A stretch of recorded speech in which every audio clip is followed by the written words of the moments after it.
Hello বন্ধুরা, 16ই ফেব্রুয়ারি 2026 থেকে যুবসাথীর form জমা নেওয়া শুরু হবে। তো ফর্ম জমা নেওয়ার আগে তোমাদের ফর্মটা ফিল আপ করতে হবে। তো কীভাবে ফিল আপ করতে হবে, A to Z ফুল ডিটেলসে আজকে এই ভিডিওতে তোমাদের সাথে শেয়ার করব। তো এই যে যুবসাথীর ফর্ম আমার সামনে আমি ওপেন করে নিয়েছি, 2 পাতার ফর্ম। আর কিভাবে তোমরা ফিল আপ করবে সেটা আজকে এই ভিডিওতে তোমাদের সঙ্গে শেয়ার করব। তো চলো শুরু করা যাক। তো সবার প্রথমে এখানে কি বলা হয়েছে, ইংরেজি বড় হাতের অক্ষরে ফর্মটা পূরণ করতে হবে আর প্রযোজ্য ক্ষেত্রে টিক চিহ্ন দিতে হবে। তো সবার প্রথমে ডান দিকে দেখো, এখানে লেখা আছে কালার পাসপোর্ট সাইজ ফটো, এখানে কিন্তু আপলোড করতে হবে আর তার উপরে সিগনেচার করতে হবে। তার মানে ধরো একটা পাসপোর্ট সাইজ ফটো এখানে তুমি আপলোড করে দিলে আর তার উপর দিয়ে তোমাকে সিগনেচার করে দিতে হবে, এরকম করে। বোঝা গেল? পরের স্টেপে আমি চলে আসছি। এরপর ফটো আর সিগনেচার দেওয়া হয়ে গেল। পরের স্টেপে কি বলেছে, দুয়ারে সরকার রেজিস্ট্রেশন নাম্বার। এই যে দুয়ারে সরকার রেজিস্ট্রেশন নাম্বারটা, এইটা তুমি যখন ফর্ম জমা দিতে যাবে যে সেন্টারে, সেই সেন্টারেই কিন্তু এই নাম্বারটা পাওয়া যাবে। এই নাম্বারটা আগে থেকে কখনোই পাওয়া যাবে না। যে সেন্টারে দুয়ারে সরকার বসবে সেই সেন্টারে কিন্তু তুমি দুয়ারে সরকারের ফর্মটা সবার প্রথমে পাবে। তো এরপর তার নিচে দেখো লেখা আছে আধার নম্বর। এখানে তোমাকে তোমার 12 ডিজিটের আধার নম্বরটা এখানে বসিয়ে দিতে হবে। ঠিক আছে, আধার নম্বর বসিয়ে দিলে, আধার নম্বর বসানোর পর এখানে সিম্পল নিচের দিকে দেখো লেখা আছে বেনিফিশিয়ারি নেম। আর কি লেখা আছে, উপভোক্তার নাম মাধ্যমিক বা সম সমমানের পরীক্ষা অনুযায়ী। যদি তুমি মাধ্যমিকের সার্টিফিকেট দিতে থাকো, তুমি যদি মহিলা হও, তাহলে তোমার মাধ্যমিকে ধরো একটা নাম আছে, তোমার বিয়ের পরে টাইটেলটা চেঞ্জ হয়ে গেছে, সেক্ষেত্রে তোমার মাধ্যমিক যদি সার্টিফিকেট দাও, তাহলে মাধ্যমিকে যে বানানটা আছে, যে টাইটেলটা ছিল মাধ্যমিকের সময়, সেম টাইটেলে ইংরেজি বড় হাতের অক্ষরে নামটা লিখে দেবে। আর নাম লিখে দেওয়ার সময় একটা ঘর কিন্তু বাদ দিতে হবে, ঠিক আছে, টাইটেলের আগে। ধরো তোমার নাম রাহুল মণ্ডল, তো এখানে লিখবে RAHUL, রাহুল লিখে দিলে একটা ঘর বাদ দিয়ে তারপরে এখান থেকে মণ্ডলটা শুরু করতে হবে। তো বোঝা গেল? এইভাবে কিন্তু নাম এখান থেকে লিখতে হবে। আর মাধ্যমিকের রেজাল্টে বা অ্যাডমিট কার্ডে যে নামটা আছে সেই নামটাই কিন্তু দেবে, যদি মাধ্যমিকের সার্টিফিকেট দিয়ে তুমি যুবসাথীর ফর্ম ফিল আপ করতে চাও। বোঝা গেল? বেনিফিশিয়ারি নেম তোমার যদি বিবাহের পরে নামের টাইটেল চেঞ্জও হয়ে যায়, কিন্তু মাধ্যমিকে যে টাইটেলটা আছে সেই টাইটেলটাই কিন্তু এখানে বসাতে হবে। ক্লিয়ার? এরপর নিচের দিকে চলে আসছি, এখানে কী লেখা আছে, mobile number linked with bank account. তো ব্যাঙ্ক অ্যাকাউন্টের সঙ্গে যুক্ত মোবাইল নাম্বারটা এখানে বসিয়ে দেবে, সিম্পল, তোমার কাছে আছে। আর ইমেল আইডি যদি তোমার কাছে থাকে তাহলে ইমেল আইডিটা এখানে লিখে দেবে। ইমেল আইডি লেখার পর এখানে সিম্পল কী আছে, জেন্ডার আছে, মেল হলে মেল, ফিমেল হলে ফিমেল, অন্য অন্য মেল ফিমেল যা হোক জেন্ডার এখানে বসিয়ে দেবে।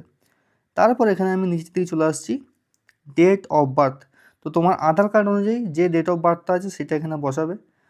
তো এরপর কি বলেছে, তোমার বয়স কত, তোমার বয়সের তোমার বয়স কত এখানে সংখ্যায় লিখতে হবে, 21, 22, 23, এখানে এরকম করে তোমাকে সংখ্যায় লিখতে হবে। তুমি ক্যালকুলেট করে নেবে, তোমার বয়স ধরো 2001 সালে, 2001 থেকে 2026 তোমার বয়স হচ্ছে 25 বছর। তো এরকম করে ক্যালকুলেট করে 25, 26 এরকম যা বয়স হয় সেইটা এখানে সংখ্যায় লিখে দেবে। আর এইখানে ডেট অফ বার্থটা বসিয়ে দেবে আর এখানে বয়সটা লিখে দেবে। ধরো তোমার বয়স 25 বছর 11 মাস, তুমি 26 বছর না লিখে 25 বছরই লিখতে হবে সেই সময়। ধরো কারো বয়স 19 বছর 20 বছর 11 মাস 29 দিন, কিন্তু সে যদি 21 বছর বয়স লিখে দেয় যুবসাথী পাওয়ার জন্য, তাহলে কিন্তু হবে না। বয়সটা এই 1/4/2026 অনুযায়ী 21+ হতে হবে, তাহলেই কিন্তু যুবসাথীর বেনিফিট পাবে, তা না হলে কিন্তু বেনিফিট পাবে না। আর 1/4/2026 আজ মানে তোমার জন্ম ডেট থেকে 1/4/2026 পর্যন্ত যত বয়স হচ্ছে সেই বয়সটা এখানে সংখ্যায় লিখে দেবে। যদি 25 বছর 5 মাস হয়, তুমি 25 বছর 5 মাস লিখবে না, শুধু 25 লিখে দিলেই কিন্তু হয়ে যাবে এখানে। ক্লিয়ার? তো এরপর নিচের দিকে কী লেখা আছে, ফাদার্স নাম, তোমার বাবার নামটা লিখে দেবে মাধ্যমিকে যেমন সার্টিফিকেটে যা যা আছে। মায়ের নাম লিখে দেবে।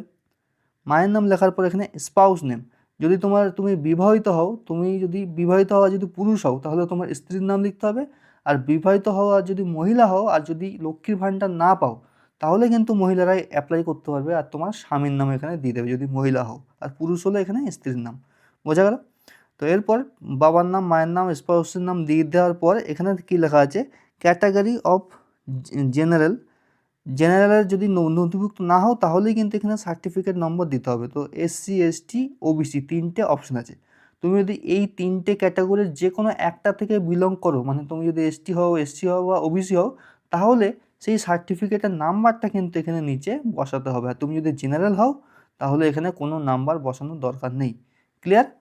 যদি তুমি এসসি এসটি থেকে থাকো তাহলে এখানে এসসি এসটির নাম্বার যেটা হয় WB2023 SC নিয়ে যে নাম্বারটা হয় সেই নাম্বারটা এখানে বসাবে। যদি এসসি এসটি থেকে ওবিসি থেকে বিলং না করো তাহলে কোনো কিছু এই ঘরটায় ফিল আপ করার দরকার নেই। আর এসসি যদি এখানে টিক করো, এসসির উপরে টিক করে দেবে যদি এসসি হও, তাহলে এসসি কার্ডের নাম্বারটা এখানে বসাতে হবে। ঠিক আছে? তো এখানে এসসি এসটি ছাড়াও মানে সবারই সমান মানে বেনিফিট, কোনো অসুবিধা নেই। যদি জেনারেল হও তাহলে কোনো কিছু দেওয়ার দরকার নেই। এরপর কি বলেছে, ম্যারিটাল স্ট্যাটাস। তুমি ম্যারিড হলে ম্যারিড, আনম্যারিড হলে আনম্যারিড, আর উইডো আর উইডোভার, বিধবা বা বিপত্নিক। তুমি যদি পুরুষ হও আর তোমার যদি পত্নী মরে যায় তাহলে মানে স্ত্রী মরে যায় তাহলে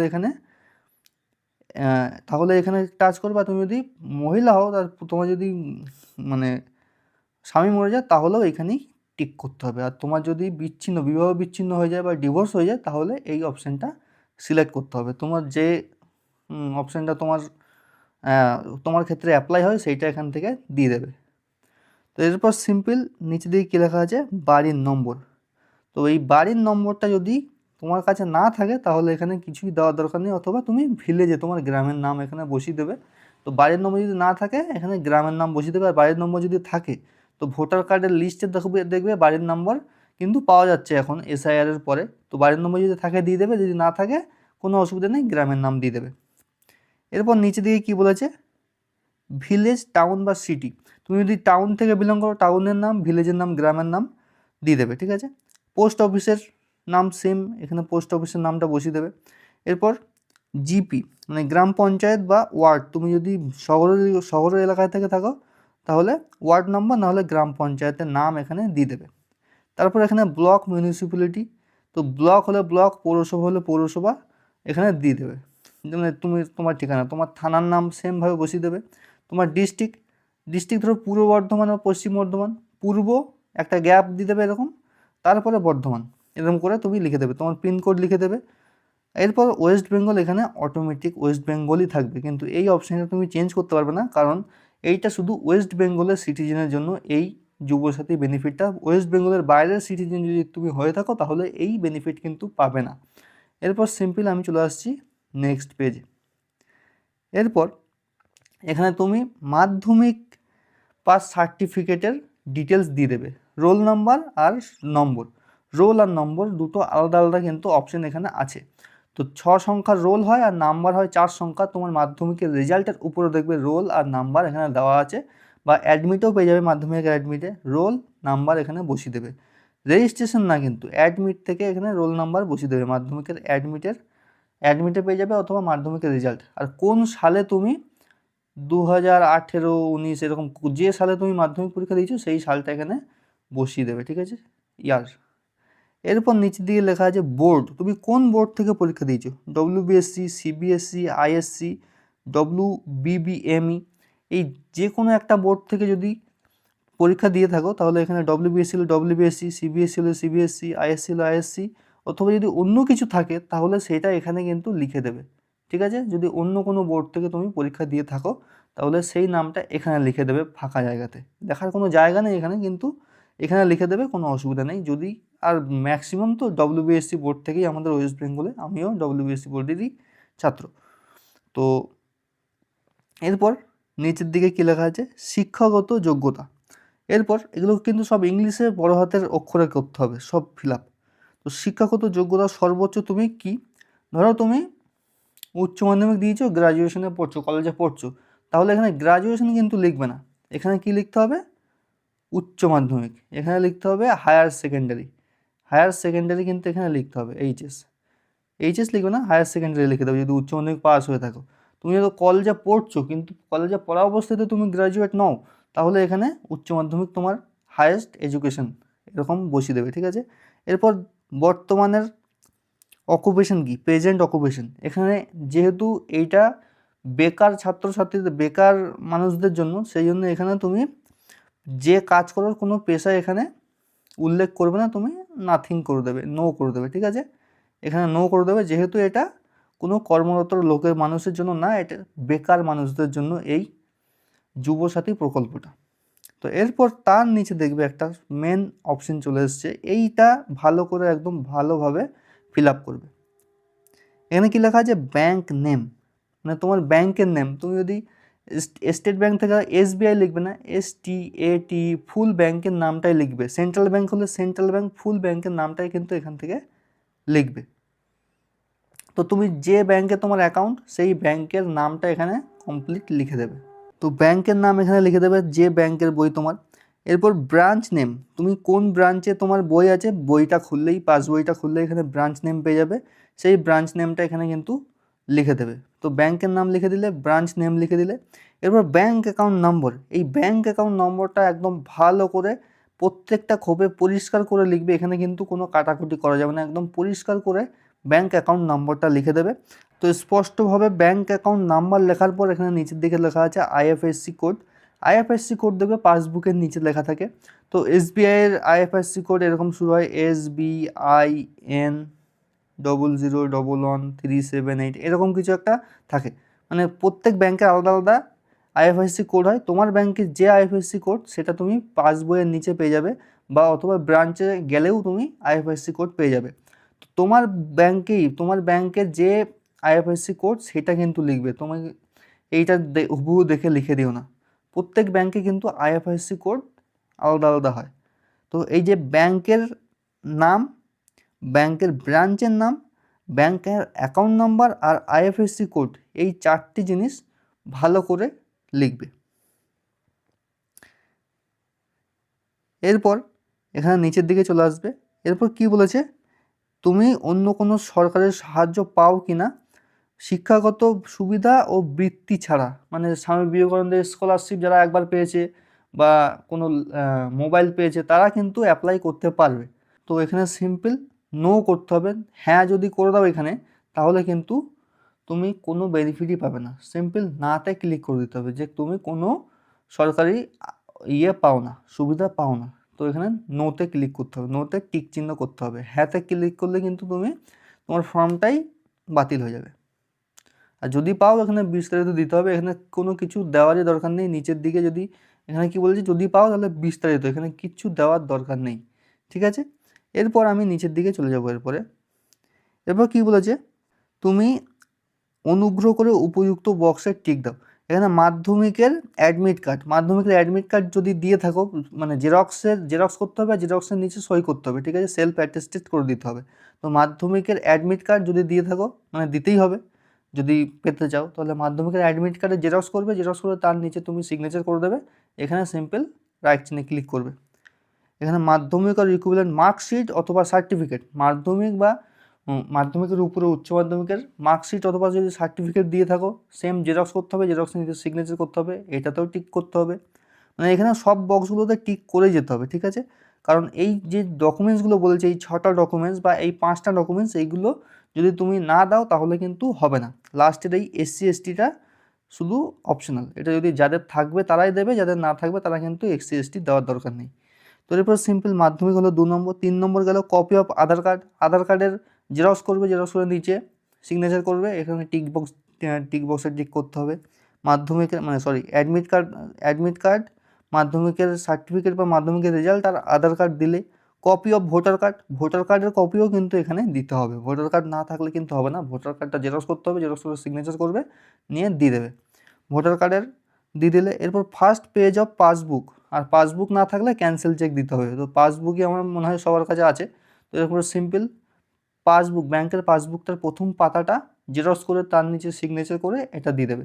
আর সবার নিচে আছে কপি অফ SC ST, যদি তুমি SC ST কমিউনিটি থেকে বিলং করো তাহলে এখানে টিক চিহ্নে টিক করবে। যদি SC ST সার্টিফিকেট না থাকে তুমি এটা জেনারেল ক্যাটাগরি থেকে হও, এখানে কিচ্ছু করার দরকার নেই, লাস্টের বক্সটা খালি ছেড়ে দেবে। আর SC STর কোনো জেরক্সও তোমাকে দেওয়ার দরকার নেই। তো এই ছিল মানে মোটামুটি। এরপর নিচের দিকে ঘোষণাপত্রটা তোমাকে আরও কিছু ডিটেলস ফিল আপ করতে হবে। আর এখানে মনে রাখবে, যদি এই যে ডিটেলসগুলো তুমি দিচ্ছ সেই ডিটেলসগুলো যদি ভুল প্রমাণ হয় তাহলে কিন্তু এখানে তোমাকে সাজাও দেওয়া হতে পারে, ঠিক আছে, আইনত সাজাও কিন্তু তোমাকে এখানে দেওয়া হতে পারে।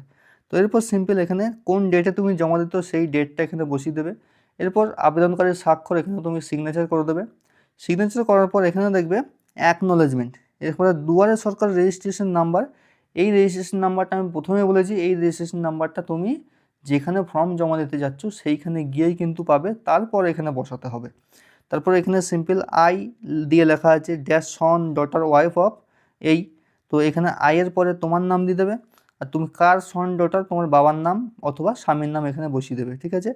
দেওয়ার পর এখানে সিম্পল অ্যাপ্লিকেশন নম্বর, তোমার কোন ডেটে তুমি অ্যাপ্লিকেশনটা জমা দিচ্ছ সেইখানে এই ডেটটা বসিয়ে দিতে হবে তোমাকে, এই যে ডেটে অ্যাপ্লিকেশনটা জমা দিচ্ছ সেই ডেটটা এখানে বসাতে হবে। তোমার মোবাইল নাম্বারটা বসিয়ে দিতে হবে আর তোমার আধার কার্ডটা তার নিচে বসিয়ে দিতে হবে। বসিয়ে দেওয়ার পর এখানে দেখা একটা অপশন আছে, এই অপশানটা কিন্তু যেখানে জমা দেবে সে এখানে ডেটটা লিখবে, লিখে তোমাকে এইখান থেকে কাগজটা কেটে ফেরত দিয়ে দেবে। এই অ্যাকনোলেজমেন্ট এইটা দিলেই তুমি কিন্তু পরে চেক করতে পারবে তোমার মানে অ্যাপ্লিকেশানটা সাকসেসফুল হলো কি হলো না। এই যে অ্যাকনোলেজমেন্টের এখান থেকে কেটে তোমাকে দিয়ে দেবে। তুমি এখানে দুয়ারে সরকার নাম্বারটা পেয়ে যাবে, তোমার তোমার যে ডেটে জমা দিয়েছো সেই ডেটটা এখান থেকে পেয়ে যাবে, মোবাইল নাম্বার আধার কার্ড দেওয়া থাকবে। আর এইখানে তুমি কিচ্ছু করবে না, এইখানে কিন্তু যে জমা নেবে ফর্মটা তারই কিন্তু কাজ এখানে লেখার, সে এইখানে যা লিখবে ডেট লিখবে যা লিখবে, আর এখানে একটা স্ট্যাম্প মেরে দেবে। স্ট্যাম্প মারার পর তোমাকে এইখান থেকে কেটে এই অ্যাকনোলেজমেন্ট স্লিপটা জমা দিয়ে দেবে। এরপর তুমি এই স্লিপটা নিয়ে ঘরে চলে আসবে। এরপর তুমি ভবিষ্যতে যখন চেক করা হবে যে কার কারটা অ্যাপ্রুভ হলো আর কার কারটা অ্যাপ্রুভ হলো না, সেটা কিন্তু এই অ্যাকনোলেজমেন্ট শিটটা দিয়েই তুমি চেক করতে পারবে অনলাইনে।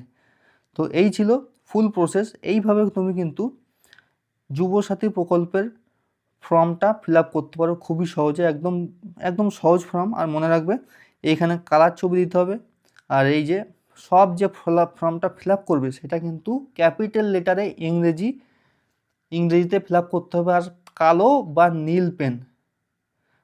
বা নীল পেন দিয়েই কিন্তু তোমাকে ফর্মটা ফিল আপ করতে হবে। তো তাছাড়া অন্য কোনো পেন দিয়ে কিন্তু ফর্মটা লাল বা সবুজ কালি দিয়ে কিন্তু ফর্ম ফিল আপ করবে না, কালো অথবা নীল কালি দিয়ে ফর্মটা ফিল আপ করে দেবে।